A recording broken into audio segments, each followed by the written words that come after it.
Jiggy.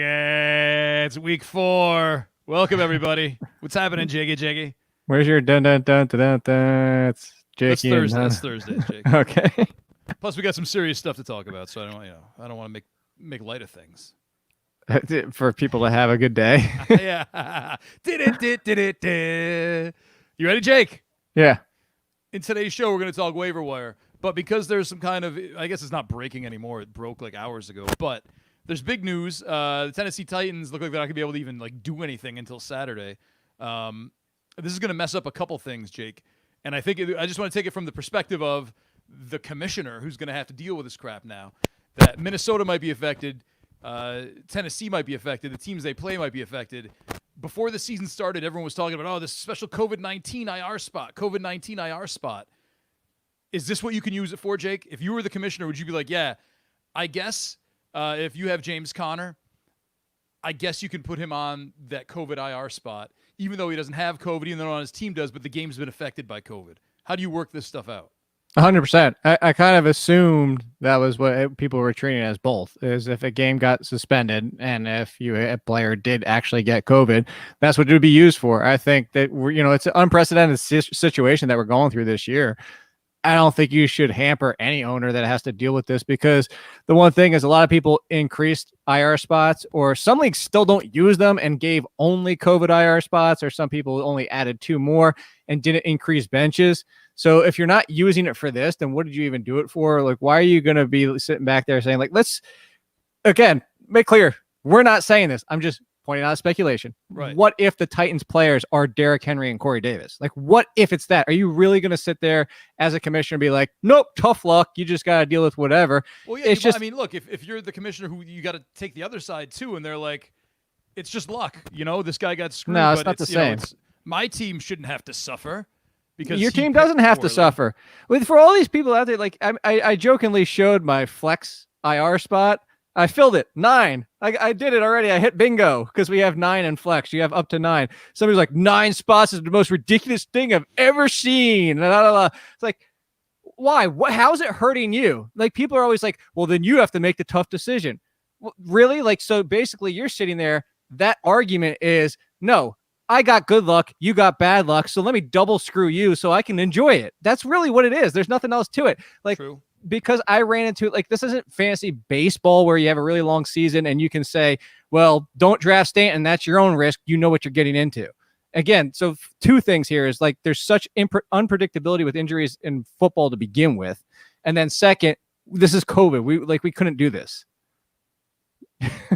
He knows what's up. River the Trolling. I like the River Trolling name too. Okay. We should have used ducks. Can you please, River Trolling, get us back with some ducks? Just kidding. Look, if you're watching this and your league is going to be affected by this, it's likely the Titans, the Steelers, the Vikings seem to be a little safer. They might be okay. The Texans might be okay. But definitely the Titans, I don't know how they're going to do this. If you can't do anything until Saturday, just out of severe precaution, I assume they're going to cancel, maybe kick it to Tuesday, maybe treat this as a bye week. And the Hurricane. They could do that one time where they did it on a Tuesday. That would seem to make. I know they're talking about the bye weeks and shifting all that around, but I don't know if they'll go that route if the Houston game is fine, because why involve 2 additional? And that's the problem, is part of it, you do have to move around a lot of teams to get those buys to work. It's 3 different movements. So I think the NFL will try. Obviously, the Titans are going to complain because they can't practice until potentially Friday. But the NFL also said they're going to monitor it by the day. There's a chance if everything's cleared up and they did all their contact tracing, they could practice Thursday, maybe Friday. All that being said, the one caveat to all this, Nando, is if you own anybody on those 4 teams, prepare as if they have a bye just in case. That's it. And figure out your rules. And Jakey here said it. You can use this video as reference. Send it to your missioner if he's being tough or she's being tough. This is the move. This is what we have those IR extra COVID spots for. They don't necessarily have to have COVID. The game has to be affected by it. And you should be able to slide people over to the IR and get this figured out by tonight, because we're about to go over a bunch of players who are going to be very relevant on waiver wires. And you're probably going to want to pick some of these up if you have Derrick Henry, or if you have Corey Brown, or if you have James Conner, or one of these players who is likely to be affected. So figure this out tonight. Put it on the message board now. Stop watching this video and go do it. And then come back. Jake, who's your number 1 on the waiver wire this week? Is it Justin Jefferson, assuming that he's available? No, because there's ones before that are still out there in a lot of leagues. I would still go for Alan Lazard and Corey Davis if they're out there, although Corey Davis could be affected, of course. So if you want to go for Lazard, the running backs are the ones that. Whoa, what about the Jakey move? Pick up Corey Davis, immediately IR him, and then go get someone else. If your league allows for that. Sure. But see, if you're waiting for waivers, you're not going to be able to do that. Right. Like, so that's two different things. That's kind of like if you have first come first serve in your league, which that's another reason I hate first come first serve, because if this news breaks today, and let's say this news broke on Thursday, it's going to be whoever's sitting at their computer, and that's the frustrating thing. Running backs, or their phone. That's a very dated reference you made there, Jake. So I'm sorry. Some running backs are out there. I think it comes down to, if you need a running back, I'm going for Gaskin, unless somehow not enough people picked up Henderson and listened to that, or McKinnon, or maybe even Jeff Wilson. If you need an immediate replacement, Carlos Hyde looks good. But at wide receiver, it is Jefferson. But I'm hesitant to blow the number one spot on him if you've been waiting. Mostly because running backs, as we see, are starting to already have a problem with like who the next man up is. So I will say, if your waivers are picked clean already with running backs, then you can go Justin Jefferson. But I wouldn't expect consistency, because he's a wide receiver being asked to play outside, who played a ton of slot in college at LSU, who's going to get kind of the Bryan Edwards treatment because Thielen plays in the slot more, is where he's going to see some top corners that don't slide down into the slot. So I don't know if you're going to get consistency from Justin Jefferson. Like, I feel like going forward, if Deshaun Jackson was healthy, well, not even this year, because Deshaun Jackson really hasn't done much yet, but Deshaun Jackson maybe 3 years ago that's healthy, that might be Justin Jefferson. Like, he could be what we just saw. Marquise Brown is probably a better comparison. It's going to be a kind of a roller coaster the rest of the season. All right, Jakey. If Nyheim Hines was dropped by someone last week, do you scoop him up now? Did he show enough for you to be like, yeah, welcome back, dude? I don't think we talked about that. You shouldn't drop him if you didn't have to. Right. We said don't pick him up or grab him if someone drops him, but just in case they didn't watch last week, Jakey. Yeah, that's what I was referencing that. And the thing with the team is no Michael Pittman. Yeah, we already lost Paris Campbell. We are down what to a weird Michael Pittman injury, huh? Yeah, it's the compartment. It's the one that isn't that the same one that the pitchers have in baseball, where it's usually in the chest? I've seen it in arms and in shoulders before, I think. Yeah. So, and in any case, they're down. Most wide receivers are down to Zach Pascal of ODU. There you go. Plays a lot of slot, but they ran a ton of 12 last week, and they actually ran some 3 tight ends on the field. I think it was like 3 or 4 snaps. So you expect that Hines is going to just by necessity, similar, you know what this is a good comparison to? It's the Eagles from late last year. Hines is Boston Scott. He's going to need to be involved. Gotcha. Makes sense. Cordarrelle Patterson's a big name, buzzy name right now, Jake. We talked about it with Emery Hunt, the football game plan, the czar, the playbook. We talked to him this morning on our podcast. And he was kind of like, he made a good point actually in his column, theathletic.com/cheat sheet. Get us for $1 a month.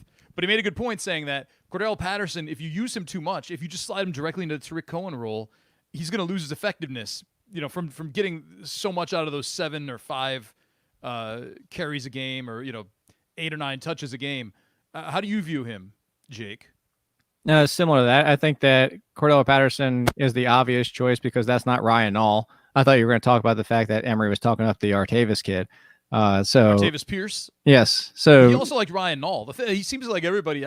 There wasn't like, usually when you got Emery, you're like, no, it's James Robinson, which he's done, or like it's Darrell Henderson, which he's done.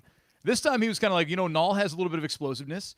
You just said his name. Artavis Pierce. Yeah. Sorry. Artavis Pierce. I'm confusing him with Travaris Cadet. Wow. There's a name. It's an anagram. I get all the letters are mixed up right now. So he likes him a bit. Chicago seems to like him. Adam Johns on our site wrote about him in our news brief section, saying that Chicago's very high on him. They liked him. He can catch passes out of the backfield. Nall or Pierce? Out of Pierce. It seems like a lot of people are down on Nall, but maybe they should. I mean, maybe Nall's better than we give him credit for. But still, we're still talking about a backup to David Montgomery. For me personally, with Nall, I kind of feel like Benny Snell. I think that's kind of a comparison. No, all time. It's the comparison, like running backs. Like, I want to get overly excited. I think the Patterson situation is I could still see more touches, but to Emery's point, I think what he's kind of saying is you don't expect 14, 15 touches for Patterson, but to get a boost from 6 to 7 to 10, and 7 of them being in the passing game. I mean, that's the appeal of Tariq Cohen before, if that's kind of the game script you're looking at. And correct me if I'm wrong here, but if we're assuming, I'm looking right now, home to the Colts, that doesn't feel like one that we necessarily would worry about. I was pulling up to see who the Bears play next week. That's why also I wouldn't be too excited. They get the Buccaneers, then the Panthers and Rams. But I mean, the Cordarrelle Patterson thing just doesn't feel like it might even hit for 2 weeks. Hey, by the way, if you're watching this live, we're taking some of your questions. Drop them. I don't know where there. Somewhere. Facebook, YouTube. I don't know where it shows up on Twitter. Somewhere. Hit us up. Jake will answer him. He's got another. He told me, he just texted me, so he's got 4 more minutes that he give us, and then he's got to go. Jakey, Mecole Hardman. I know he's a little inconsistent because, and it's not through no fault of his own. It's just things are limited. They're capped by the talent that's around him and the other players who have to get on the field. So, maybe he's like a Thursday pickup after your waiver priority has passed. Maybe he's a $1 bid if you're trying to catch some lightning in a bottle. I guess in a way I hadn't thought of this. It's almost a blessing that this Titans thing has happened now because there are no buys in week 4 yet. The buys start next week. So it's really like on top of these 6 buys, these 4 teams could also be out. It's just like a miniature bye week in a weird way that you just hadn't planned for. Sure. So Mecole Hardman. Jake, I'm trying to get optimistic. Shine some sun on this. I mean, I'm optimistic that we just get the games played. I'm hoping for that. I don't know if that's gonna happen. Anyway, Jake. Mecole Hardman, go. I know Mecole Hardman. So I was smiling because I don't think you're right on any of that. I don't think you're getting him with a $1 bid. I don't think you're getting him on Thursday because everybody already wants to have Hardman. A lot of people own Hardman, and people are go gaga for him because he just hit. The problem, and I put it in the waiver column, 38% of the snaps, 19 routes. You just can't bank on that until Sammy Watkins or somebody else gets kicked aside or hurt or whatever might happen. Watkins is kind of hurt. But he's still out there. This is the problem. Like, you can't ever confidently start Hardman. He's going to get a touchdown, but if you try and start him every single week, you're going to miss 3, 4, 5, 4 times out of 5. Like, the 1 week's going to feel great, but you can't start him every single week. The one thing I will reference here is somebody asked this in the comments, Nando, and somebody said Watkins over Hardman, right? And that's where I said no. In that case, if it's just a bench stash, because you're never starting Watkins for the same reaction, but even less because he's on the field, he still doesn't put anything up. Sure. If I'm going for the person that could potentially break out, I want Hardman because if Watkins does get hurt, now Hardman's a top 35 wide receiver. Tyreek Hill misses time now, but that's why I'll stash Hardman over Watkins. But you stashing Hardman, you're not getting him. You're not going aggressively after. Understood. It's a hold and wait. Stash versus start, Jake, just like we did on Sunday. It's DeAndre Swift of wide receivers with a little bit more production so far. Barb's excited. No cases on the Vikings yet. That's what we'd like to see. No, Jake, you got no comment? What, confirmed. Like, what do you want me to... Hey, all right, Barb, we're with you. Yeah, it's good. Let's be optimistic here, Jake. Here we go from Carefree Cito. Hakeem Butler, what do you think, Jake? Dallas Goedert, 6 to 8 weeks. Is Hakeem Butler, is this just going to be Zach Ertz taking the whole thing over or a little bit of Hakeem Butler? No, the funny thing, I was texting Emery right before this because we both continued to mock people that were all over Hakeem Butler in the draft process. And they're like, oh, we were just texting. He's like, wide receiver 1. Like, we're just like, chill out. Why do people want Hakeem Butler to be a thing? He's not good. So is that no? Oh, sorry. So, okay, what? They put him at tight end so he fills the Dallas Goedert role. So hopefully he becomes Dallas Goedert production-wise. When are you ever going to trust that? So, and we're also talking about they're putting him at tight end. With how long is it going to take ESPN, CBS, Yahoo, and all these sites to move him and make him tight end eligible? Right. So who cares? Go chase him if you want to. Everybody, if you want Butler, go get Butler. Speaking of Goddard. Just a hi. Hello, Jake. Hey, Jake. Jakey's got his fans. Jake, why don't you read this guy's name and his question? No. Right, I'm not reading his name. Are you going to leave it up there? Well, I got to read the question, Jake. Then I'll take it down. No, because that's a check the link. Boom. There you go. Is KJ Hamler worth stashing? That's a very vague question. Is he worth stashing? It's not check the link. But I just gave a giant-ass paragraph in the article about KJ Hamler. TheAthletic.com/cheat sheet. Look, he's worth stashing, but he's worth stashing if the Broncos get their head out of you-know-where because the Broncos only used him in the slot 5.7% last week. You cannot ask KJ Hamler at 5'8" to play outside for 94% of his routes run. That is the most absurd thing I think I've ever seen. And I like Hamler, and I think he can do things downfield, and he can be, but you don't put him out there that much. You get him half of his slot snaps in the slot. Oh, I got a good one here for you, Jake. Myles Gaskin or Ronald Jones rest of the That's season. not good. When it's Gaskin, it's a walk away. It's a walk off. Myles Gaskin or Ronald Jones rest of the season. Gaskin Sorry, by I a was looking at mile. the Goodwin question a little lower. Gaskin a mile. Easy. Really? Yes. All right. You're never going to be able to. This Ronald Jones, Leonard Fournette usage isn't messing with you? No, drop them both. Get the hell off your team. Okay. Here's why. Because you're never going to be able to start him until you see something. And then just what we just saw with Fournette, once you see something, it's not going to work anyway because Arians is going to change his mind mid-game. It's like, why? You're never going to be able to enjoy it. Hugh's appreciative of the help. Okay. You're welcome. You're welcome, Jake. One more. No. Here's one close to your heart. Oh, you're not going to read it? You like reading the questions. All right. Rest of season outlook on Ruggs. He's available in my league, but time to pick up Beasley or Higgins instead. Come on, Jake. Look, you kind of have to move on at this point as much as, like, why don't you have IR spots? Go put Ruggs on the IR. If you don't, I mean, Ruggs isn't on the IR. He's out. Yeah, but he's not on the IR. My leagues, you have to be on the IR in order to be on the IR spot. No, that's if you're also declared dumb. out, you can't go on the IR. If you're out, that's what, like, it should just be hurt players. That's what it is. Like, the default on CBS, which is where most of my leagues are, doesn't allow you to do that. You can only I put think IR they changed it because I had Ruggs on there already from last week in the CBS IDP league with Jamie Eisenberg. A guy named B Crumbles out there is mocking you. I don't want to put it on the screen because it'll make you angry. I don't care. Whatever. People they got super upset all over the fact that I accidentally put the Patriots while I was doing Monday Night Football. That's what it's about, Jake. Okay. I tell everybody out there, if you ever want to know if you're wrong about something, intentionally put it out there, and there'll be everybody that wants to do the well actually in a heartbeat. Oh, okay. So wait, we got a little clarification here. Someone in his league dropped Ruggs. Got to get him. Okay. Got to get him. No, you don't, because we don't know how long he's out for. If he's out for 2 or 3 weeks, you got to take the chance on Higgins right now. Higgins could be surpassing AJ Green. AJ Green looks. T.Y. Hilton and AJ Green both look like they're past their prime. B Grumbles. He's just confused. I think we fixed that. Like, are we sure that's fixed, Jake, in the column? This is like the third. It is fixed. All right. Look. It was a mistake. Here's if you want me to read it. It is fixed because I'm looking at it right now. You don't have to do it, Jake. Pay attention. We got to answer Geesh.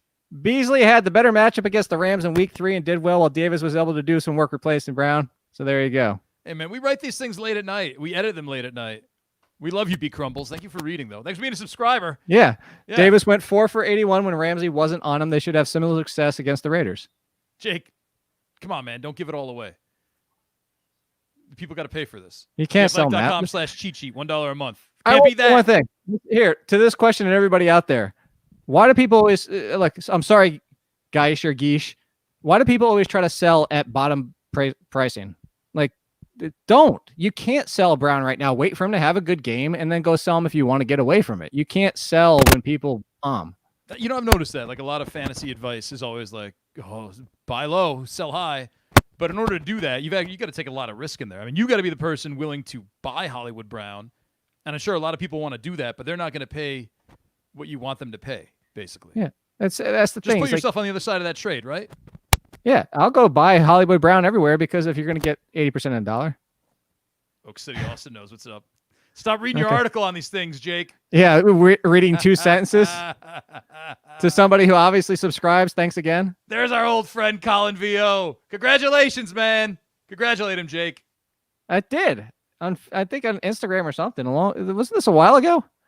Yeah, about a month ago. Yeah, if you missed it. All right, let's hit this last one, Jake. I know you got to go. And by the way, new segment this week coming up on the Sunday show. How angry can we get Jake? Stay tuned for that. You should have been in my home league's text messages this morning. What were they about? I sent out a message about about Deer Park. Is that the famous Deer Park? The show brought to you by JockMKT and but I had Deer Park. it's the made better recycling part of it that I'm showing this time, not intentionally, but Jake doesn't trust his taps. In any case, no, I was texting the entire league about the COVID situation. I said, this kind of sucks. Hopefully, blah, blah, blah. Just making conversation. And one of the people were like, well, can you give us a heads up if you hear anything? And I said, monitor, like I jokingly said, no, monitor your own team. And then I immediately responded back with, yeah, but don't expect anything Sunday morning because I'm working. I legitimately can't. And then the one person was like, well, I'm not asking you to run my team. And I was like, yeah, but in years past, I'm busy on Sunday morning. And then everybody was like, look at Jake being an asshole. This is thrilling. Tell us more about your group texts. You asked. No, you brought it up. Jakey, let's answer this one question and then get out and prepare ourselves for Thursday. By the way, we're back here on Thursday and then back again on Sunday. Covering up to Deer Park. Shout out to Deer Park. Shout out to JockMKT. You could also just rip the label off. I'm going to rip the label off every day. You're not reading the question. I'm sorry. Hey. This is as vague as you can get. Brian Hill is just a pure backup. He's if Todd Gurley goes down. But he should be out there. That's the spirit, man. That's it, Marco. Not giving anything away, Nando, but potential next man up. It's already thinned out. There's now 5 guys. That's how thin running back has already gotten with the next man up. So if Brian Hill is out there, whether or not you own Gurley, go get him in case something happens to Gurley. All right. Got it. I lied. One more. Let's just get Rain in here because it's a good question. He has Henderson in Dynasty. Is worth buying low on Akers. Is that Absolutely. a good idea? Absolutely. I think so, right? Like, I have Henderson and Akers on a bunch of teams. Yeah. I think it's going to be like an Ingram Kamara situation, actually. But I don't think there's an Ingram. It's like a Kamara situation. No. I think it is. I think that's a good comparison. That's something. No, it's the this is the Eckler Melvin Gordon situation. All right, that's fair. And Cam Akers is Melvin Gordon, and Darren Henderson is Austin Eckler. That's actually the comparison I made when they drafted Cam Akers and why I thought Malcolm Brown was going to be left out. I got some Darrell Henderson rookie cards, Jake. Nice. Got him early when Emery was on him. Oh, Emery and I were like basking in the glory of that game on Sunday. Oh, man, it was great. For a better story about that, check out the podcast from this morning where I tell Emery what happened at Sunday dinner with my Italian. By the way, and also if you want a sneak preview of the sleepers for this week, again, attack that Bills run defense. It can't tackle anybody. Teaser. All right, nice. We got to go. Thank you all for watching. We hope you enjoyed this. We hope it was somewhat helpful. Get on your commissioners. Clarify that IR situation because something's going to happen this week, and it's probably not going to be good in terms of your league blowing up and everyone getting angry at each other over what an IR spot should constitute. So figure that out now, hopefully before waivers hit. Subscribe so we can get Nando a mic stand that he can stop making this scratchy noise. Jakey Jake. No, get an arm so it stops scratching. On top of what? This is on 3 wine boxes right now. The arm doesn't have. The arm connects to whatever. Okay, connected to a cardboard wine box. Anyway. Connect it to the video game behind you and swing it around. Thank you all for joining us. Shout out Oak City, Austin. No, thank you, sir. Kevin, we'll see you later. For Jake Seeley, I'm Nando DeFino. Check us out on The Athletic. We'll be back Thursday and then again Sunday. Bye.